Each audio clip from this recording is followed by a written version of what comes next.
আল্লাহ, ভয়াবহ বন্যায় রাস্তার কি অবস্থা! মেইন রাস্তার অবস্থা দেখেন, হাইওয়ে রাস্তার অবস্থা। আল্লাহ মাফ করো। আল্লাহ, কিভাবে পানি নেমে আসতেছে পাহাড়ের ঢল থেকে। হে আল্লাহ, তুমি রহম করো। রাস্তাঘাট সব ডুবে গেছে। মানুষ এক জায়গা থেকে আর এক জায়গায় ছুটাছুটি করতেছে। পানির ভয়ঙ্কর গতি। বিভিন্ন বাগান, রাস্তাঘাট সব ডুবে গেছে। এটা কুমিল্লার বুড়িচংয়ের এলাকা। কুমিল্লার বুড়িচং এলাকার রাস্তাঘাট ডুবে গেছে।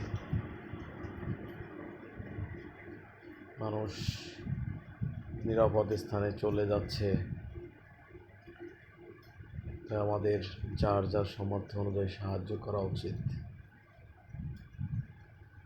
পরিস্থিতি অর্থাৎ এই স্রোতের সামনে মানুষের যে ঘর বাড়ি থাকবে সব ভেঙে চুরে নিয়ে যাবে।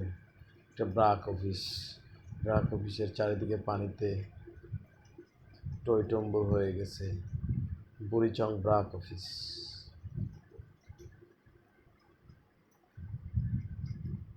বিভিন্ন বাড়ি এবং মার্কেটের সামনে পানির যে স্রোত, কেউ কেউ তাদের হয়তো মাছ চাষ করেছেন, সেই মাছগুলো বের হয়ে যাচ্ছে। তাই শেষ চেষ্টা করতেছেন মাছগুলো যাতে ধরে রাখা যায়। ইট দিয়ে বাঁধ দিয়ে রেখেছেন। অলিগলি সব পানিতে ডুবে গিয়েছে। মানুষের বসবাসের ঘর বাড়ি, রাস্তাঘাট সব ডুবে গিয়েছে। আল্লাহ, তুমি এদেরকে সহায়তা করো, এদের সহায় হোক মাবুদ। তুমি এদেরকে দ্রুত পানি মুক্ত করে দাও। দেখেন, অলিগলি একেবারে মানুষের ছোট গলি দিয়ে সব আঙিনা সব পানিতে ডুবে গিয়েছে। কিন্তু এদের বাড়ি তো বহুতল বিশিষ্ট, দোতলা বাড়ি। কিন্তু যাদের একতলা বাড়ি, যাদের টিন শেডের ঘর, এদের কি অবস্থা! আল্লাহ,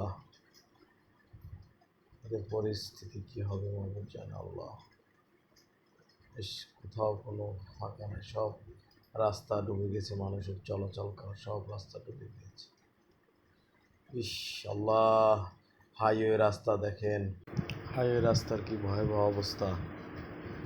এর ভিতরে একটা গাড়ি যদি মিসিং হয়ে যায়, তাহলে এই গাড়িতে যত লোক থাকবে সব মারা যাবে, কেউ বেঁচে উঠতে পারবে না। ছোট গাড়িগুলা বেশি বিপজ্জনক। যদি একটা গাড়ি তার স্থিরতা হারায় শেষ।